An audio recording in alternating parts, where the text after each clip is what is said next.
Oh, that's better. That's better. You can see yourself now. Well, you can't see yourself. It's not a mirror. It's a audio wave. Any hootie. Hello. Jesus Christ. It starts already. Welcome. Oh, gotta move my microphone. Gotta get everything ready. Hi, welcome. Mainly Murder, Megan Mum. And it is the 30th anniversary of the Port Arthur Massacre. Wow. Doesn't even seem like it was that long ago. Yeah, well, then, because it happened just after I was born, so it makes me feel old. 30, well, Part of it? What? You feel like a part of it, do you? yeah. It's the week you were born. Yeah, I think everyone feels very close to Port Arthur in some way. Like it was apparently the biggest mass killing by a lone gunman in the world. Really? Yeah. I don't know if it was at the time or still now, but definitely at the time it was the biggest mass killing by a lone gunman. Wow. Yeah. Cray. Oh, yeah. But yeah, it was quite a big... I Sure think his parents are proud. Yeah, well, they're dead. Oh, no, I think his mum might still be alive.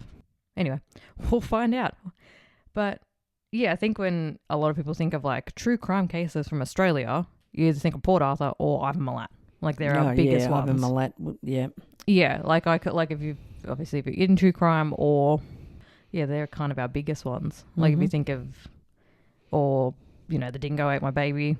That's probably the other big one. Well, it's not really a true crime. Yeah, well, yeah. It was a fucked up story. It's a bit like that Thingo McCain. It's like there's so much bullshit involved. Yeah, and there's so many. Oh, yeah. Yeah. That's one I don't think we will ever get a conclusion to. No. But there is a lot, obviously, with all these Epstein files coming out, that there are photos of girls that look very similar to Madeleine McCann at the time. For fuck's sake. So it's like she... very So she got sold to him, did she, probably? Possibly, because her dad was apparently connected to her. Anyway, we'll maybe cover that one day. But yeah, biggest massacre in Australia. I don't think we've had anything quite like it except recently with the Bondi shootings. Yep, touch wood. But yeah, again, 30 years on. It's been 30 years. But, you know, we'll get into, like, I'm of the thing of like, oh, well, you know, we had a mass shooting and we got rid of guns and we haven't had mass shootings yet.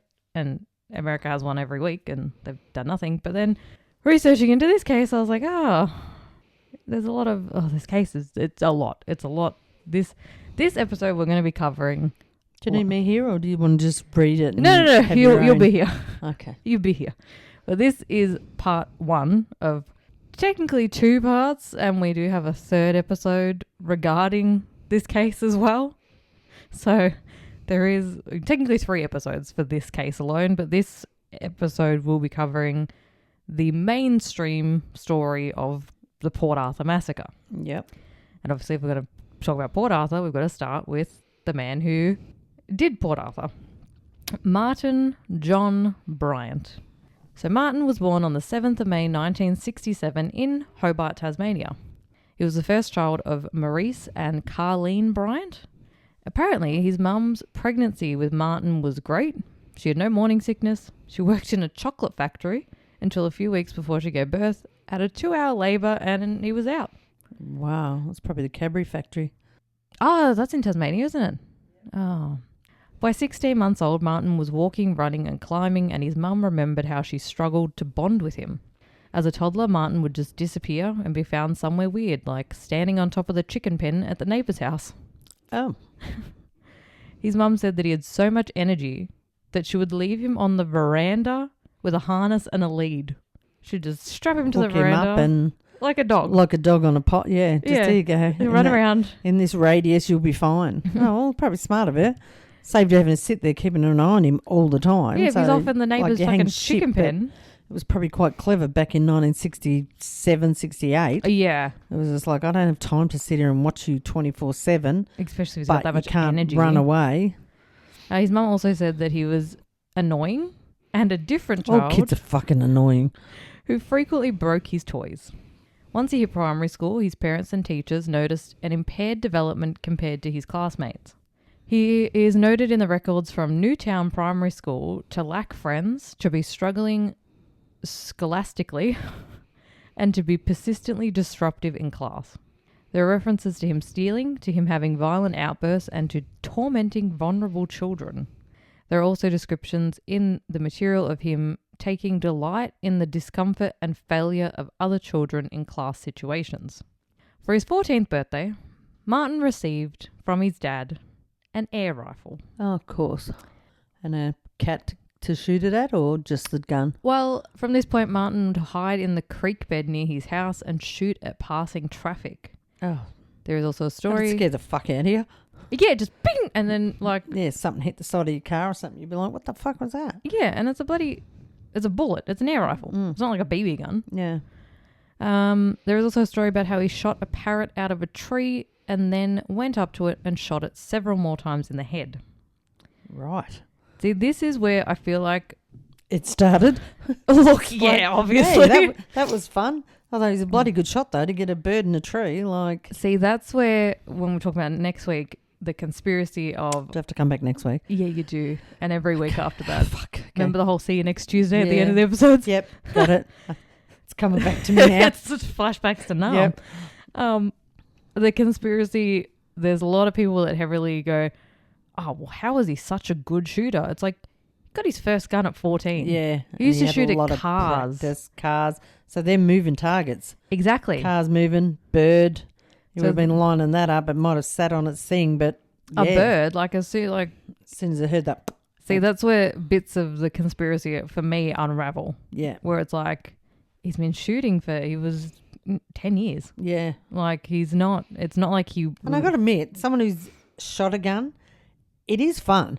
Yeah, when it's not at people. No, not at people. When it's at the little obviously, paper. But just the whole holding a gun and going to a gun range, like to good gun ranges, not shitty fucking ones with strings on them that you can't move the gun. Oh, I was going to say I had fun in Hawaii when we shot the guns. But then I did it in Vegas where you just stood there and the army guy was right beside you. There was nothing to stop me turning around and shooting every person in the room. Except him. He probably would tackle the fuck out of me and I'd be... I think he'd be a little bit faster than you. I think he'd be right on it. And every person shooting had their own person right beside him ready to go. But that was just loose and free. And like I said, I fucking loved it. If there was shooting ranges here, I would go all the time. I was going to join our shooting. There's one near my house. But it's competition stuff. It's not... You just don't go down and... shoot. I'm sure there's one in Melbourne. It's competition. We'll find one. Oh, there probably will be, but... Okay, we'll go find one. Yeah. And I'm pretty sure there's one in Queensland, but that's got the wires on them as well. Well, so yeah. I'll just have to go to Vegas. Fuck it. Oh, All right, no. See ya. Podcast trip. And then we'll go to Lizzie Borden's house while we're over there. Will. And the True Crime Museum. Anyway. All right. So, as I was saying, I feel like bits of the theory that people really hold on to kind of unravel a little bit. Yeah.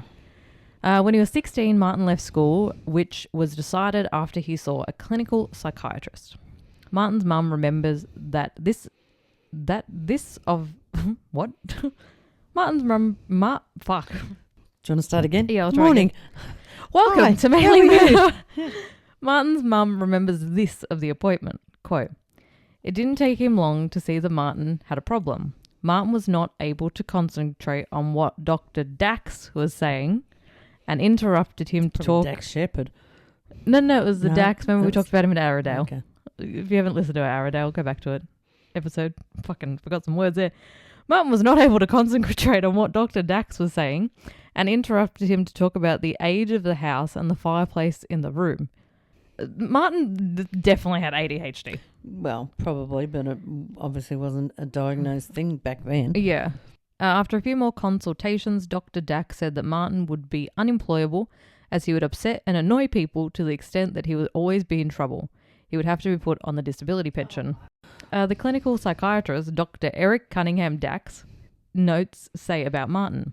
Was that the picture at... we went to J Ward. And I was like, outside, hey. and you went, he donated the carriage. Yes. Okay, there you go. And he was the one that brought the lobotomy to Australia. Okay, me. Anyway. So his notes said about Martin. Cannot read or write. Does a bit of gardening and watches TV.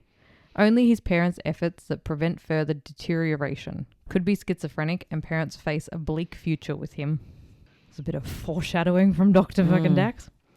After the incident, forensic psychologist Ian Joblin determined that Martin was borderline mentally disabled with an IQ of it either comes up as 64 or 66, which is the equivalent of an 11-year-old. Right. When Martin was 19, he started a lawn mowing business in Hobart. He started doing the lawns of 54-year-old Helen Mary Elizabeth Harvey. Helen was an heiress to the Tatzel gambling fortune. Helen, Which we all still participate yes, in now. and I believe she had also a connection to being an heiress of like Tabcorp. Oh, okay. Yeah, which is like the horse racing for people that don't know. Helen and her mother Hilza had become recluses, and Martin happened to be in the area and noticed how neglected their yard was looking. The yard was not the only neglected part of the house. Helen kept about 40 cats inside her garage and had 14 dogs roaming around the house. God almighty, imagine how that house smelt. That's a lot. 40 cats. Yeah. Hilza had to sleep downstairs as she had a broken hip. An anonymous report about the house was placed and Hilza was removed to a care facility. Martin and his dad spent the next 3 months cleaning up and fixing the property for Helen. During this time, the RSPCA confiscated many animals from the property. Martin eventually moved in with Helen, and the friendship seemed to be good for both of them. Martin was getting Helen out of the house, and they went shopping. She's a heiress with nothing else to do. But spend money. That's the sort of friend you'd like. I need a Helen in my life. She brought cars. They had lavish lunches every day, and whatever their little hearts desired. So due to Martin being on the pension, he would undergo regular assessments, which one of them noted, father protects him from any occasion which might upset him as he continually threatens violence. Martin tells me he would like to go around shooting people. It would be unsafe to allow Martin out of his parents' control. Yet he's already living with this other woman. Yeah. But I don't think it was like unofficial. He just kind of stayed over and didn't leave. Well, she obviously didn't have a problem with it.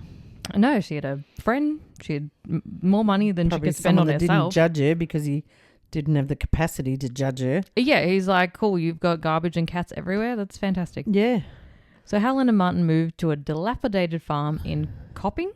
Both of their mental states seemed to get worse after the move. Martin would now carry an air rifle at all times, and Helen would apparently leave her parked car around town with miniature ponies, dogs and cats in the back seat while they went off shopping.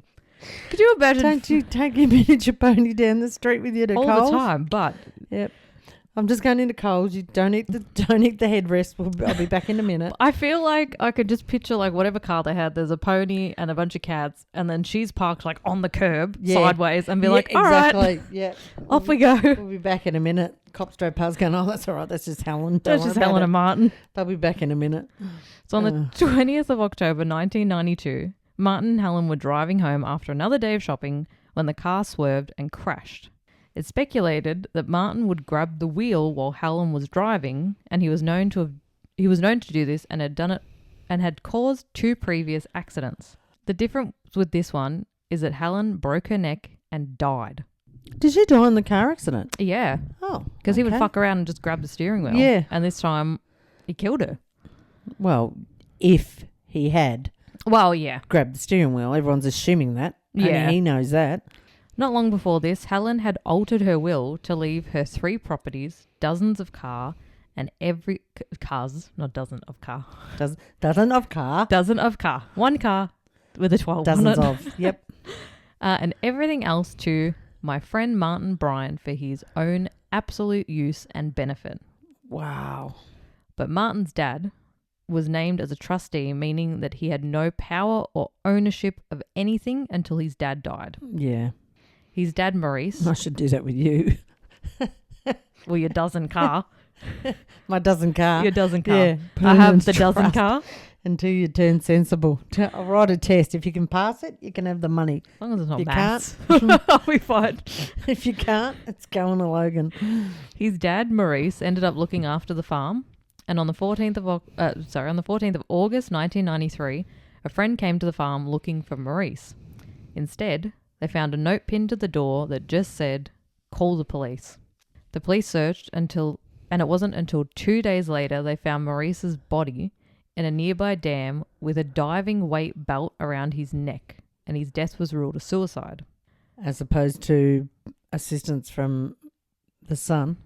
Yeah. Who put the note? Who did they just I'm not establish whose handwriting the note was from? Like it was from him that he was going to go and top himself? He was very depressed. Like he? He was very, like, Martin was very hard for him to handle. Can imagine. God, it'd be hard for anybody to handle. So Martin now inherited his father's superannuation fund, which was about $250,000. Hang on. What? In what year? 93. 93. Geez, he must have put a lot in, because I don't know what year super started, but we were talking about that with Dad not long ago. And he was saying that they never had super when he was growing up, like when he was working. Oh. So that's why he was like, they didn't have a lot of super. He had shares in things, but he didn't have a lot of super. Was it like a thing that like you could just do yourself? So when did superannuation start in? Superannuation only began in Australia on the 1st of July 1992. So how the fuck did he get how much? 200,000 in 1 year. 250, yeah. In 1 year. That's not a bad fucking effort. But that was Dad was saying. So it started in 92. Dad retired the year you were born. So he'd have been it for 4 years. He would have had 2 fifths of fuck all in there. So, wow. Well, that would be about $571,000 now. And his inheritance from Helen, which was about $500,000, which would be about $1.2 million now. Wow. Now he was all cashed up and no one telling him really what to do. Ready to go. Although, like I said, so Helen's dead, Dad's dead, but Mum's still alive, yeah? Yeah, I think Mum was just, like, he's an adult. Like, there's only so much you can do. And he started to dress interestingly. Interestingly. Why? What was interestingly about his dress, Megan? Well, he used to get around in white overalls, but now he was wearing things like grey linen suits, a cravat, lizard skin shoes, and a Panama hat. He was living his best life. He sometimes would also wear an electric blue suit or flared trousers and a ruffled shirt. Oh. It was a fashionista. I was going to say, something to do with Easter. Easter? The chocolate got to him. Oh, shit. So between 1993 and 1995, Martin travelled a lot. He found he hated the destinations, but he loved the long flights where people couldn't leave. Oh, God, imagine getting stuck on a plane with someone like that. He liked long flights where essentially people were trapped next to him and he could just talk their ear off. Oh, and I bet can't go anywhere. I bet they didn't. I bet that was the first person that invented noise cancelling headsets. Oh, yeah. Was the guy that got stuck next to him on the first plane. Or pretending to be asleep. Yeah, pretend to be asleep. It's like on my trip to Perth last week, there was a baby on both flights and didn't hear a sound out of him. Like, I didn't have my headphones on coming home. Yeah. I was playing games on my phone and whatnot. Not a peep. And they were the cutest little things. The dads were walking up and down the aisles with them. They didn't. I thought their little ears would pop and they'd be crying. Not a sound. Wow. Just when you're talking about noisy people on a plane, it's like, fuck. So in early 1996, Martin put an ad in the paper for a gardener to look after his property. A young woman named Petra Wilmot answered the ad, and not long after started working for Martin. They began dating. Oh, God. Petra thought it was strange that on the night of the 27th of April 1996, Martin set an alarm for 6 a.m. the next morning. Martin was unemployed, had a bunch of inheritance. He didn't have to get up for anybody. He didn't have to get up at 6 a.m., but the night before he set an alarm. Mm-hmm. So let me tell you a little bit about Port Arthur. Sure. Port Arthur was a... You've been there last year. Yeah, I was going to say you've been there. Just going to say, if you ever want to go there, do the Spirit of Tassie. That's worth the trip. And then drive on down. Take your car. Well, drive down to Port Arthur. I would like to go to Port Arthur. Like, I've got books on it, obviously. Yeah, but yeah, I didn't know it was a convict settlement. Yeah. So Port Arthur was a former convict settlement on the Tasmanian Peninsula. It was named after George Arthur, who was the Lieutenant Governor of Tasmania, or which used to be called Van Diemen's Land. The settlement started as a timber station in 1830, but it is best known for being a penal colony. The penal colony, which does sound funny, was only if you're an immature dipshit, but please continue. Says you. Let me play you every episode of this fucking podcast. What?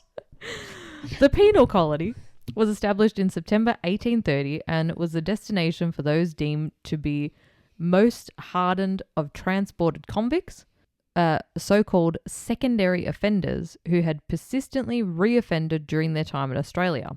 So it was like the J ward of Australia. Yeah, but for stealing bread. Yeah, you stole bread to come to Australia and then you're like, yeah, fuck this.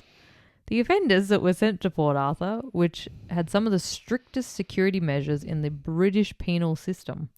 Port Arthur was also the destination for juvenile convicts, receiving many boys, some as young as 9. The boys were separated from the main convict population. Port Arthur itself is on a peninsula surrounded by water, with the only connection to the mainland in Eagle Hawk Neck. Port Arthur was sold as an inescapable prison, much like the later Alcatraz Island in the United States. The prison closed in 1872 and slowly the buildings of Port Arthur began to decay and turn into ruins. But the area of Port Arthur and the surrounding peninsula was beautiful.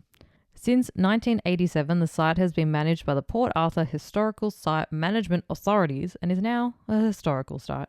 For more reasons than one. Definitely worth the trip down to have a look at it. Not just because of this particular thing, but yeah. It's pretty. It's a pretty. But obviously, it's this a dozen car. Added to the reason why people venture down.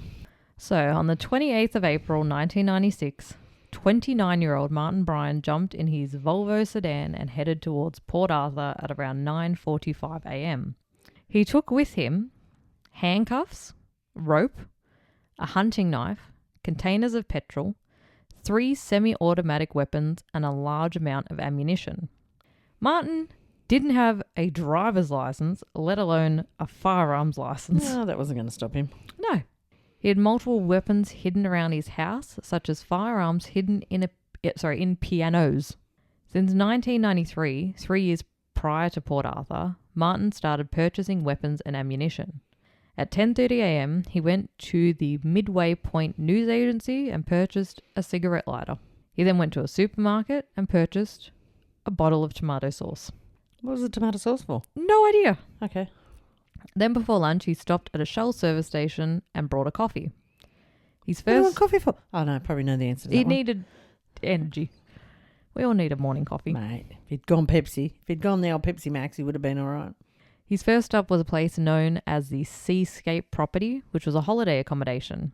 Martin's dad had wanted to buy this property, but a couple named David and Nolene, or Sally, Martin, managed to purchase it first. Sometime between 11:30 a.m. and 12:30 p.m., 2 witnesses heard between 6 and 12 gunshots. David was gagged with a cloth and shot behind the right ear and in the base of the neck, and he'd been stabbed. Jesus Christ. Nolene had 5 lacerations to the back of her head and a skull fracture from blunt force trauma and a probable gunshot to her chest. At about 12:30 p.m., 2 tourists, Maureen and John Mason, pulled into the Seascape property and got out of their car walking towards the house. Bloody hell. How'd you be walking into that? Oh, we've got our booking. We're here to stay. Yeah, can we stay here? Maureen told police later, quote, "Suddenly a young man appeared in front of us out of nowhere. He appeared agitated. He was making jerking movements with his hands and wasn't still, moving about nervously. My husband said to him, 'I wonder if we could have a look at one of the apartments.' And he said, 'No, my mother and father are out for 10 minutes. He said, 'I can't show you around because I've got my girlfriend inside.'" Once they quickly... So for a stupid man that's only meant to have the brain of an 11-year-old, that was pretty fucking good. That was, yeah. Because I'm sitting here thinking, how the fuck did these 2 not end up getting killed as well, just purely from being wrong place, wrong time? Yeah. But if he replied to that, that's giving him 10 minutes before they're going to even go anywhere near the house, and a viable, like, you'd be like, oh, okay, they're out, and the girlfriend, he's got to go and get the girlfriend. Yeah. So for someone who was mentally 10 years or 11 years of age, that was pretty fucking good. Yeah. Once they quickly left, Martin locked up the property and headed to Port Arthur. On the way there, Martin stopped to speak with 2 people whose car had overheated. They noticed a surfboard on his roof and asked if he was going surfing. Martin replied, "No, I'm going to the Isle of the Dead to get rid of some wasps." According to Port Arthur... I take all that back, what I just said a minute ago about him not being that stupid. Well, so according to portarthur.org.au, the Isle of the Dead holds the stories of many of the people of Port Arthur in life and in death. Port Arthur's tiny cemetery island is the final resting place for more than 1,000 convicts, military and civil officers, women and children who were buried here between 1833 and 1877. In the tour down there, you actually go around the water and it's in the middle. Ooh. And you can get off and walk around that little island. A handful of people got off and walked around I feel like that'd be like a cemetery. That's, well, You leave we alone. didn't bother. We were just like, yeah, let them be. The Isle of the Dead has two separate burial sections. Convicts were laid to rest in mostly unmarked graves at the island's southern end, while the higher northern end was reserved for free and military burials marked by headstones still standing today. And what he meant by WASPs, historically, is an acronym for White Anglo-Saxon Protestants, but used traditionally and frequently to mean white, affluent, schooled persons. Regardless of a precise national origin or specific Christian denomination or religion, especially relevant in references to persons or families with old money ties in positions of certain power. So, hoity-toity white people. Yeah. So that's what he meant by WASP. He didn't like That's what I was like, people that thought they were better than him. Yeah, but Yeah. when you first said it, I'm like, not the bug. what the hell's it? No, yeah, I was thinking, what the hell's a wasp got to do with whatever he was about to do? That makes more sense. Yeah, so he was going to go to Port Arthur to kill some wasps. Mm-hmm. As he left the two people, he said that they should come have coffee with him at the cafe at Port Arthur later. And they went, thanks, but They're like, no thanks, you fucking weirdo. Just after 1 p.m, Martin arrived at the Port Arthur historical site. The security manager at the site, Ian Kingston, remembered Martin as he wanted to park near the water's edge, and Martin became shitty when he wasn't allowed to park there. Then, at approximately 1:25 p.m, Ian saw Martin walking towards the Broad Arrow Cafe with a sports-type duffel bag and a video camera. Ian Kingston obviously did not think, or probably could have even imagined, that the bag had an AR-15 semi-automatic rifle and ammunition in it. The Broad Arrow Cafe was pretty busy with at least 60 people inside, either sitting down enjoying some lunch inside and outside or waiting for their order. There was also a gift shop area in the cafe. I'm wondering if where it is now is the same setup. Like, because you sort of walk through from memory from going last year, I'm sure you walked in where you paid your ticket and whatever, and then there was a cafe at the side that had outdoor setting, indoor. They had all the food that you ordered or bought. Yeah, I'm not sure. And then you'd go out and do the tour out the back. I'm just wondering if that was the actual cafe. I can't remember if we even looked or, yeah. When we go on our Tasmania podcast trip, we'll sure, yeah. suss it out. Okay. Martin ordered himself some food and a drink and went outside the cafe on the balcony and loudly made a comment about how there were a lot of wasps about. And people were They're like, where? What? He quickly ate his food and then went back into the cafe, placed his bag on a table and pulled out his AR-15 rifle. Jeez. He pointed the gun at a table beside him and fatally shot Mo Yi Nung and Soy Leng Chung, who'd been visiting from Malaysia. He then pointed the rifle at Michael Sargent and fired. The bullet thankfully grazed the top of Michael's head, but he fell to the floor. And then pretended to be dead, did he? He then shot Michael's girlfriend, Kate Scott, in the back of the head. Jesus. This is very rough next, This is just, he woke up that morning, allegedly, and just went, well, I'm going to go down there and... I don't know how long he was planning, thinking about it, but I just don't understand. Obviously, normal people are never going to understand people that just walk into a cafe and shoot a bunch of people. Yeah. Michael realized that Kate was also on the floor, but he thought she was just injured like him, but he soon realized that she was gone. 28-year-old Jason Winter had been returning his family plates and a tray after eating. Jason was a New Zealand winemaker and had been at the cafe with his wife Joanne and their 15-month-old son, Mitchell, and his father-in-law. Jason threw a serving tray at Martin to try to distract him from his family, and they managed to hide under the table. 44-year-old Anthony Nightingale stood up when... Hang on, did the guy that threw the plate, did he die or did he get shot? Or I think I mentioned him again. Okay. 44-year-old Anthony Nightingale stood up when the shooting started and yelled at Martin, "No, no, not here." Martin then shot him in the neck, which damaged his larynx, thyroid, and spine. So all the people I do mention are the ones that he killed. There are so many more that got injured, but I've just mentioned the names of the ones that have died. Yeah. Martin then shot and killed 68-year-old Kevin Vincent Sharp, 67-year-old Raymond John Sharp, Kevin's brother, and 66-year-old Walter Bennett. The fourth man at the table, Gary Broom, was struck in the face by bullet fragments but survived. A couple also in this group, Gay and John Fiddler, also had shrapnel wounds but did survive. The next in Martin's firing line was a group from Sydney, Tony and Sarah Kiston and Andrew Mills.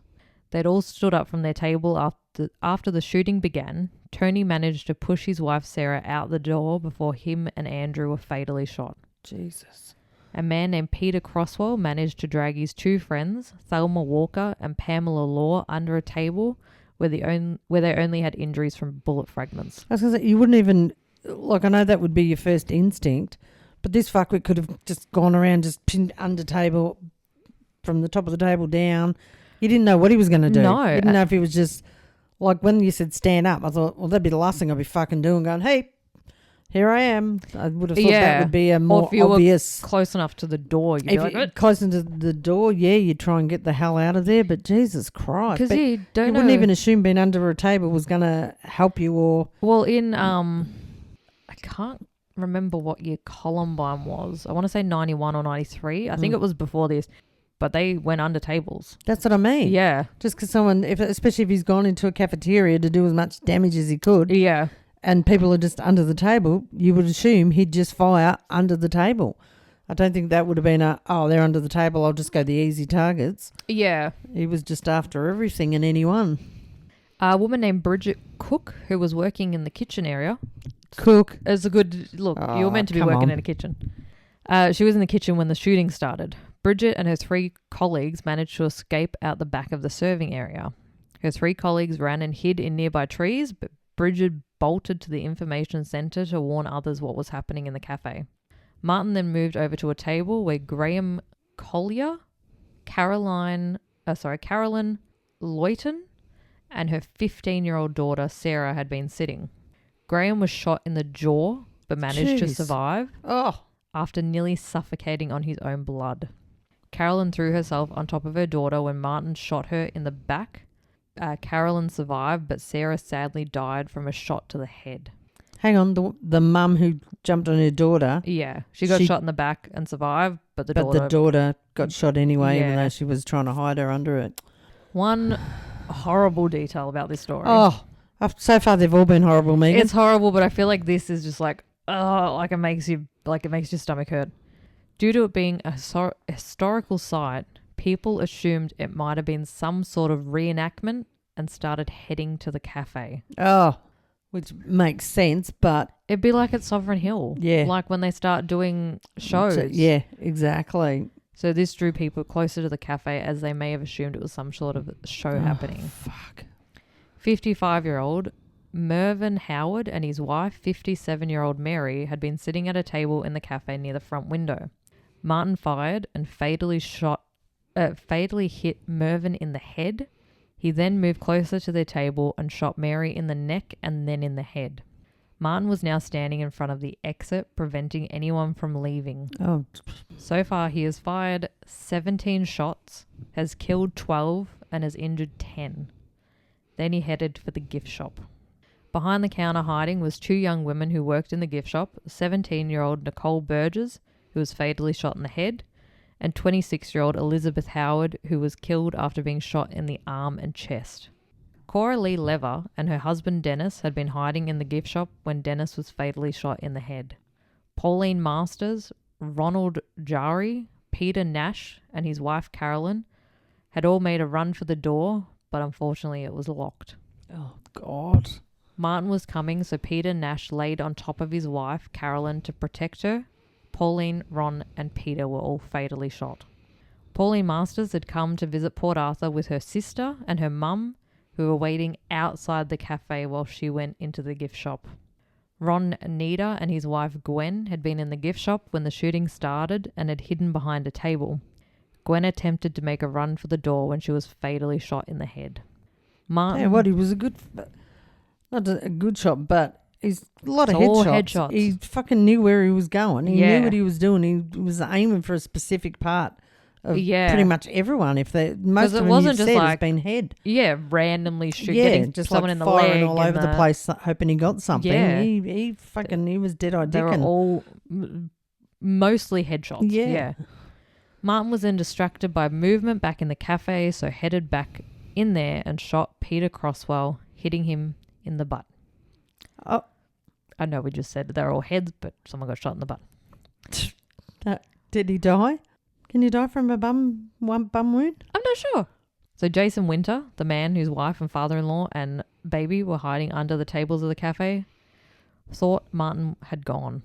He started to come out into the open. Oh, fuck. When Martin spotted him and shot him with the bullet hitting his hand, neck and chest and killed him. Jesus Christ. Martin then aimed his gun at an unidentified Asian man and shot, but the gun didn't fire. So he went to the gift shop counter and reloaded his rifle. 29 shots, 20 dead and 12 more injured. In the trial transcripts, they said that Martin was in the cafe for approximately a minute and a half to 2 minutes. Is that all? Yep. Holy shit. Killed 20. That's That's just like pa-chung, pa-chung, Yeah. pa-chung, pa-chung, boom. That seems very fast for that number of people. That number, I double-checked, triple-checked. To go from the cafe to the Gift shop. all in 2 minutes. Maximum 2 minutes. Fuck me swinging. Because they had, when people saw him going in, hearing gunshots, I believe someone was like taking a video of their family near the cafe and you can hear how long the gunshots go for. Oh my God, I didn't realise it was that far. Like I said, I was in hospital at the time. Yeah. When this was all going on. I was still in there waiting to get released from Avenue. In your dressing gown that you still own. In my dressing gown that I still own. 30 years later. I might donate it to Port Arthur. Oh. I feel like, thanks, weirdo, for this old terry cloth fucking dressing gown. Hey, I was miles away. I was in a different state. But having a baby. What can I say? Martin then made his way outside and into the car park. At this point, he was standing on the balcony of the cafe and firing into the car park and then started going to where the coach and buses were parked.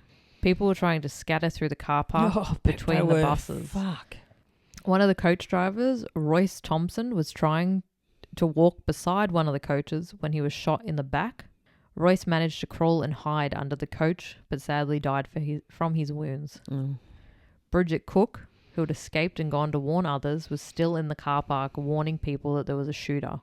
Martin shot her, which landed in her right thigh, causing the bone to fragment. Oh. A group was gathered near the rear of a bus when Martin started firing at them. 58-year-old Winifred Applin was moving to take cover behind another bus when Martin fatally shot her. People were heading towards the jetty when there was a warning that the shooter was heading that way. Nowhere to hide down there. Yeah, I said this would have been unimaginably scary. Yeah. Some were stuck in the cafe with him with no exit. And if you're in the car park or outside, you probably had no visual on Martin and just heard the chaos. Some people still thinking it's a reenactment. Yeah. And people arriving to Port Arthur and driving into the car park having no idea what's going on. Yeah, God. And it's a big one. It's one of those like step tiered up. So you wouldn't know as you until drive you're... up until and it got higher and higher as it went up. Yeah. because you got, as I said, people in the cafe, in the car park, people walking around thinking, oh, where's this show going on? I'm missing out. And people arriving to go, it's lunchtime. Yeah. Let's go to the cafe. A couple who decided to double back towards the car park were Neville and Janet Quinn. Janet was shot in the back and fell to the ground, unable to move. Martin then went to his car and swapped his weapon for his semi-automatic .308 FN, or commonly called a SLR or self-loading rifle. Okay. Yeah, for you. That was like speaking Chinese. Yep. See, they have, like, you see in cases where it's like, at that point, he could have stopped. He went to his car. He could have gone, what the fuck am I doing? But he went to his car to get another gun. He wasn't, what the fuck am I doing? He knew what he was doing. He was having fun. I can't remember. He was enjoying his day. Yeah, I can't remember quite what it's called, but it's like a point in a crime where they have the opportunity to stop. I can't quite, like, you see it in, like, you know, SVU or whatever, or true crime, other cases where it's like SVU. That's out there. You don't watch SVU with Olivia Benson? No. Lady. Used to, but I got sick of it. It was always kids and rapes. It's a special victims unit. Yeah, that's why I got sick of it. It was always the same fucking story. So well, now you have a whole I variety. watched CIA, I watched my NCISs. Come on. He then walked toward the driver's door of his car and for some reason sat momentarily behind the steering wheel of his car and then walked back towards the coaches. He walked back towards the coaches and passed by Janet Quinn, who was injured after he shot her the first time. He then fatally shot her again in the lower back. Martin then boarded one of the coaches and fatally shot 48-year-old Alva Gaylord in the arm and chest. On an adjacent coach, Gordon Francis desperately ran down the coach to shut the door and he was shot. He did survive. But had to undergo 4 surgeries. And a lot of psychiatric visits, I'm guessing, after witnessing all that. Yeah. Janet Quinn's husband, Neville, had returned to look for his wife. He found her laying on the ground where she was unconscious and cold to the touch. While trying to tend to his dead wife, Martin spotted Neville and shot him. Jesus Christ. He ran around the coach when he felt the wind of a bullet passing by his head. Do you think that someone's rung the police at this point? Because it's happened very fast. Yes, yeah. He entered, so Neville felt the bullet go past his head. Mm-hmm. He entered one of the coaches and Martin followed him on board. And a quote from the trial transcript.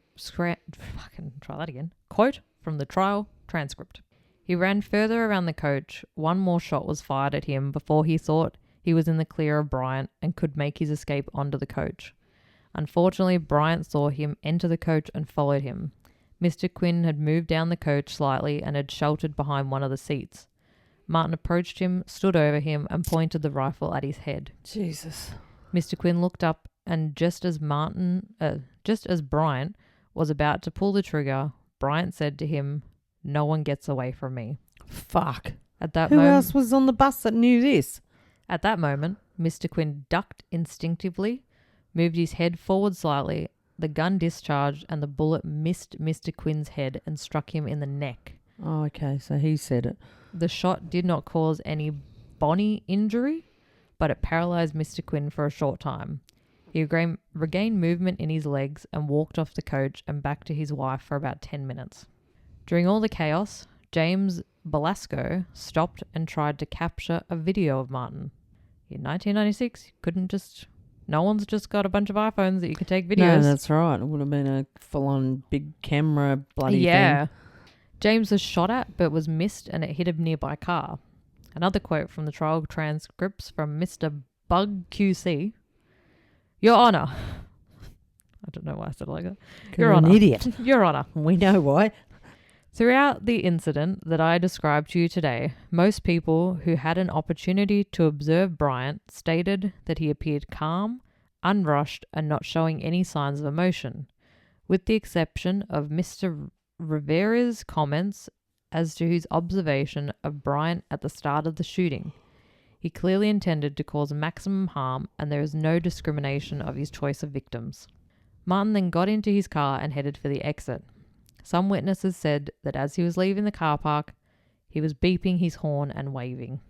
Some people had fled towards the exit on foot when the shooting started, including 36-year-old Nanette Mikak and her 2 daughters, Alana and 6-year-old Alana, and 3-year-old Madeline. Madeline, that's it. There was a group walking with them at first, and one of them overheard Nanette say to Alana, "We're safe now, pumpkin." They had walked about 600 metres from the car park by this point and must have felt relief when a car slowed down next to them to help. Unfortunately, the driver of this car was Martin Bryan.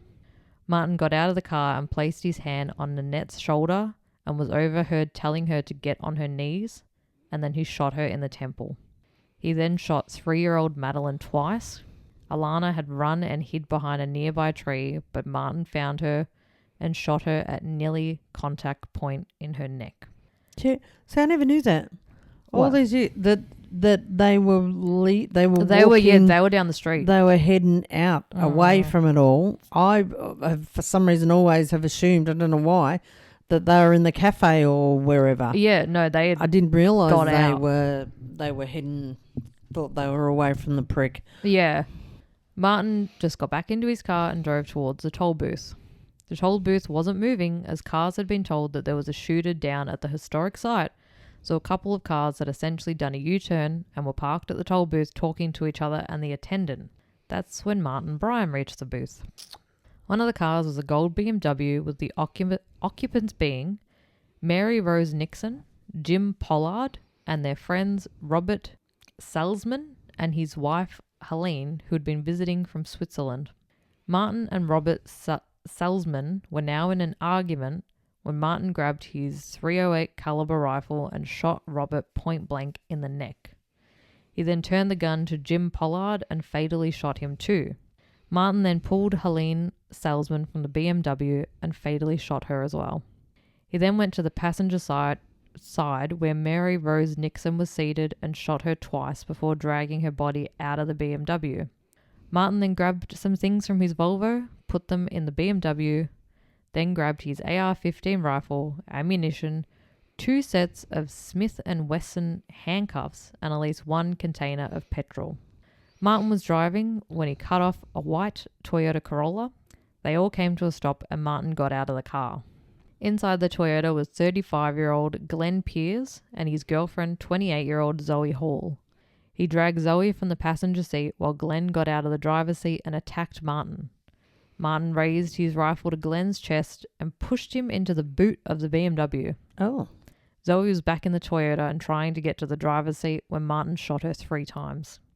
With Glenn Pierce in the boot, Martin drove back to his first crime scene, the Seascape property.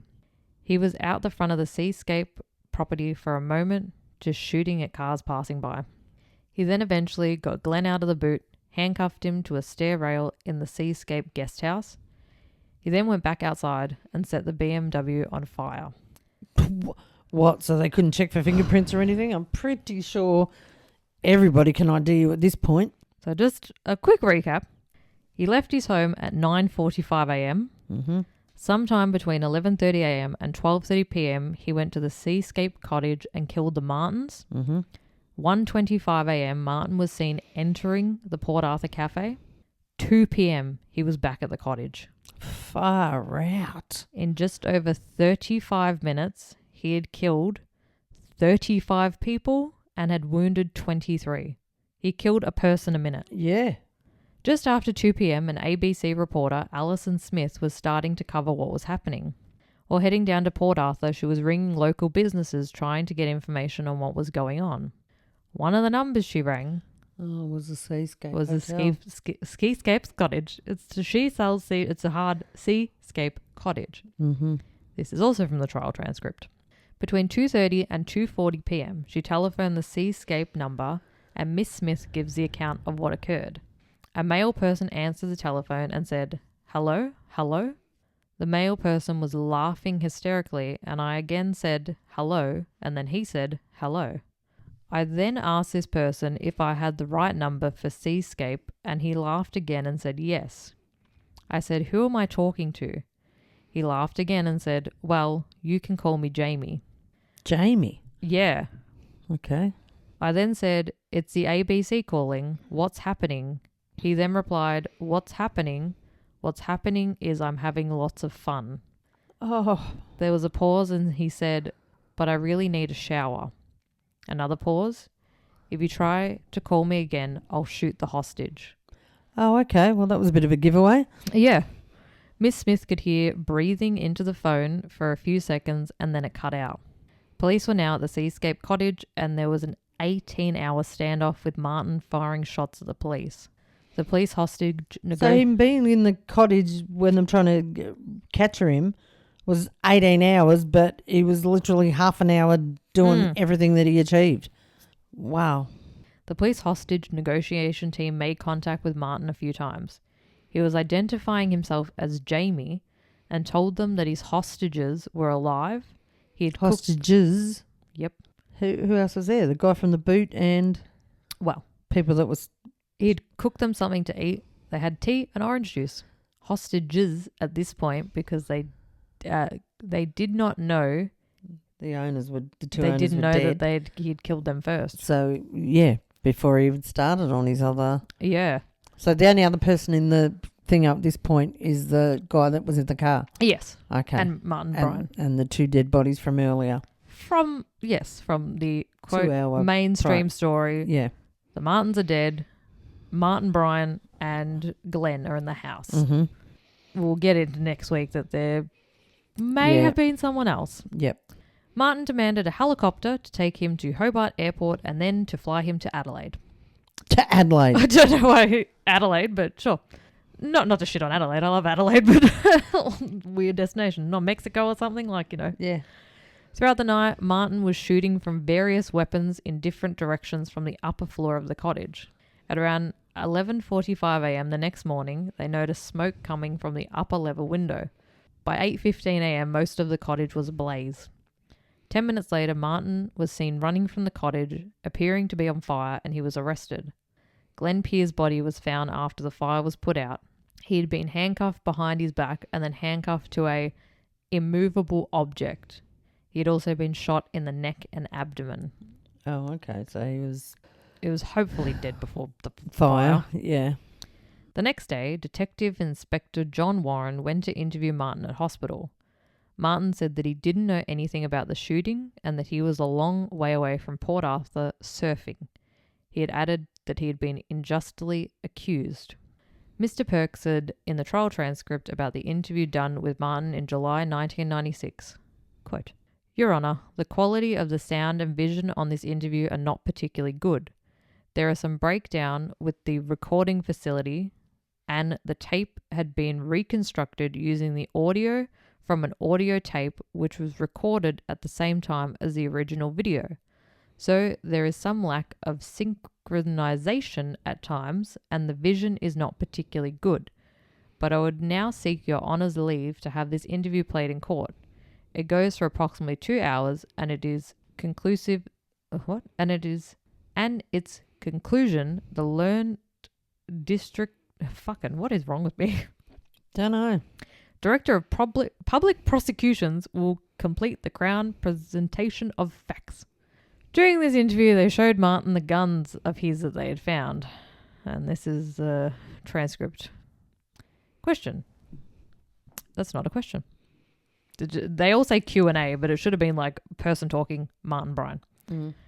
We have some of your guns here. Yeah. Mr. Warren might hold them up and will perhaps talk about each one individually. That might be the best way. It's big, isn't it? Martin said, it's big, isn't it? Is it loaded? And then they said, no, it's not. No, it's not loaded. Definitely not loaded, Martin. Martin underwent examination and the conclusion was that at the time of the crime, he was not criminally insane. He had an intellectual disability and due to his childhood and early teens and 20s, he grew up with no consequences to his actions.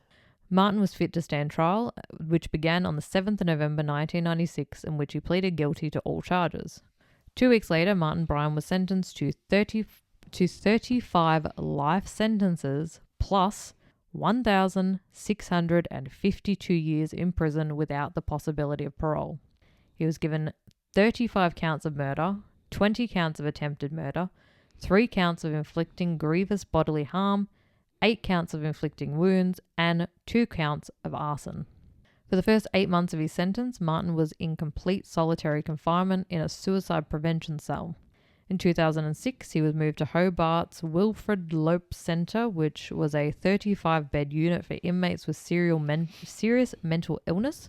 Martin Bryan is currently housed at the maximum security Risdon prison near Hobart. And that's Martin Bryan. But what happened? It's so strange though, isn't it? Like, yeah, like he just said he wanted a helicopter to go to Adelaide. Like, he had all the money. He had his dad's super. He had that old bird's money from Tattersalls. He could have gone and done anything. Like, he could have just, like you said, he travelled. He could have just done that. Just kept travelling the world and whatever, seeing whatever he wanted to see. There was no holds bar.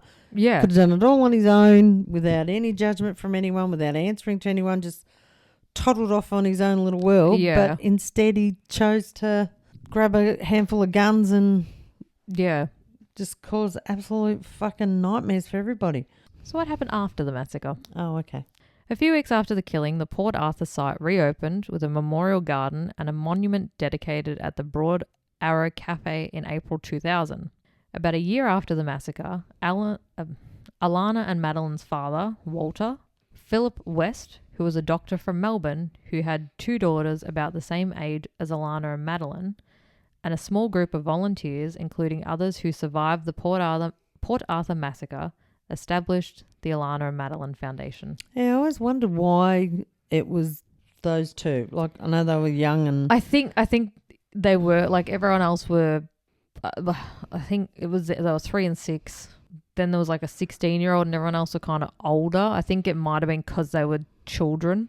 Because what does the Alana and Madeline Foundation... What is it for? Like, what does the money go to? Because like I said, I didn't realise until you said that they were heading out. They were heading off up the road, thought they were away from everything. When they got shot, I just assumed they were always just part. Every time I heard their names to do with it, I assumed they were in the cafe. The Alana and Madeline Foundation is a national non-for-profit organisation dedicated to keeping children and young people free from violence and trauma wherever they live, learn and play. Okay. So it is connected to... Yeah. They have care programs. They have a buddy bag during a crisis to Cubby House as a sanctuary for family court system, along with the extensive therapeutic support through Child Ahead, a care program to help children navigate the challenging and isolating journey of healing and recovery from trauma. Okay, well, that all makes sense. Yeah, children. Protecting yeah. children based. Yeah. No, like I said, I didn't know. Didn't know what I've heard of it and donated to it, but I honestly couldn't have told you what it was for, like, Royal Children's Hospital. Know what that's about. Yeah, it's for the Children's Hospital. It's to fund the meerkats. Yeah. The then Prime Minister of Australia, John Howard, tightened up Australian gun laws. The development of strict gun laws within Australia and formulated the National Firearms Agreement restricting the private ownership of semi-automatic rifles, semi-automatic shotguns and pump-action shotguns, as well as introducing uniform firearms licensing. Under the federal government coordination, all states and territories of Australia restricted the legal ownership and use of self-loading rifles, self-loading shotguns, and tightened controls on their legal use by recreational shooters. The government initiated a mandatory buyback scheme with the owners paid according to a table of valuations. About 643,000 firearms were handed in. 643 guns were floating around Australia at that time. Yeah. Fuck me swinging. Were handed in at the cost of $350 million. In a news.com.au article by Candace Sutton titled, quote, "Dim, Fat, Angry. Mass Murderer Martin Bryan 25 years after the Port Arthur Massacre." In part it reads, quote, "A former prison staffer told News Corp Bryant spent most of his time these days alone, eating 2-minute noodles and chocolate, which he sometimes exchanged for sexual favours. He'd become grossly fat and declined to take part in exercising in the prison yard. Bryant's weight had ballooned to 160 kilos, and prison officers called him Porky Pig. I like how her article's based on what prison guards said, whatever, because to Yeah. our knowledge, he's never done an interview, has he? Yeah, it's apparently very hard to get an interview with Martin Bryant. Yeah, and even like after it all first happened, you would have thought people were talking to him left, right, and fucking centre, but apparently not. Yeah. Yeah, it is based on what prison guards say, and if they don't like you. Yeah, Like- exactly. Like, and then you wonder why waste all the money in the world looking after this guy, feeding him. Why not just gas him, put a bullet in him, and be done with it?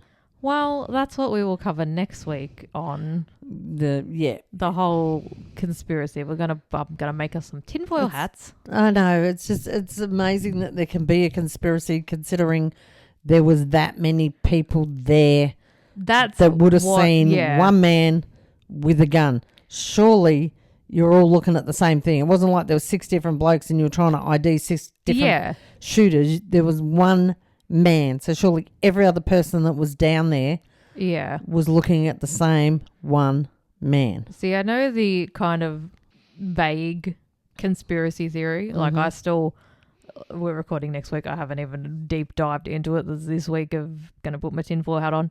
But yeah, you can, when you talk to people, like you guys will see the episode coming out on Thursday is the belief that we talk about the belief that it wasn't Martin Bryant who was the shooter. But there you can see some things where you're like, I can see how that would line up. But then you think about it and go, yeah, well, he's had a gun since he was 14. It wasn't like he just picked up a gun for the first time and just went, I'll have a... and was doing a bunch of headshots. And then, there was a lot of people there and a lot of people that survived. To go, this bloke shot me in the hip and you would have been looking straight at him. Like, it wouldn't, that's a very traumatic moment in your life. You're going to remember that. But then again, like, your brain does try to protect you where you could just try to shut it out. And then you've seen this guy and gone, that's the dude. I don't know. It's a very complicated.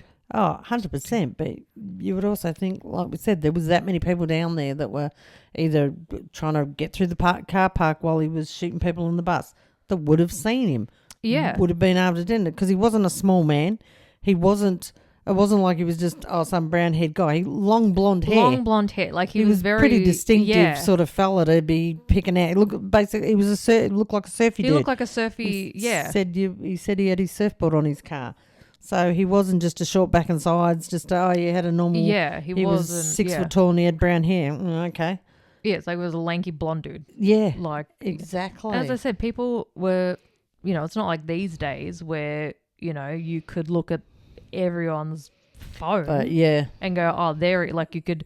I'm sure there was a show where they track someone through other people's pictures. But it was 1996. Yeah, that's right. Like, did you have mobiles then? Oh, fuck, I can't remember. Oh, no, you were in hospital. You were drugged up. I wasn't drugged up. You were living your best life. I had you on the 22nd. This all happened on the 26th. Yes. So this would have been I would have turned 30 as well. So Happy this would have birthday been the Thursday, 22nd, 23rd, 24th. It was on a Sunday. I was born on a Monday. Yeah, 22nd, 23rd, 24th, 25th. 26th should have been the Friday then. 28th. Oh, I thought you said it was the 26th. No, 28th. It was the Sunday after I was born. Sunday. Nearly a week after I was born. So I come out on the Saturday morning. Nice. That's a long time in hospital. Yeah, but back then it was cesarean. They cared a bit more. They gave a shit. Now you have a cesarean, you're out in 2 hours. But no, I was there. Plus it was private. It was a private hospital. So in public, and I was in hospital for 4 days. I was private and was there from it used to be about a week that you were in there. Nice. Just totally changing the I would have come out on the Saturday and that would have happened on the Sunday. Shit. Yeah, I think it's one of the, obviously I wasn't alive, but it's like, it'd be you were alive. You were 5 days old. I was alive, but I don't have memories. I was there. I was in plaster. I wouldn't think you would have had... Was I in plaster by that point? No, I was just there with a dislocated hip. You were just there with your dislocated hip. You were in double nappies and... Cool. And stuff at that point. But yeah, I'm guessing it was one of those moments where you remember where you were when it happened. Yeah, exactly. Oh, good me. Yeah, well, that was our part 1 of Port Arthur. Join us on Thursday for our interview with Mr. Fletcher. That was fun. That was No, that was an interview we did a couple of weeks ago with someone that was very much into the guns and the buyback and the and it was quite interesting. We could have talked to him for ages. Oh no, yeah, he was a very interesting man. It was really good. I think if he didn't have an appointment after us, that episode could have gone for hours. No, it was surprising. I thought we were going to be a half hour, bada bing, bada boom, talk about it, and then go okay. But no, it was really good. It was very interesting to talk to him. Yeah, and then next week we'll put our tinfoil hats on and jump into all the conspiracies. So then I can really hang shit on next week's one.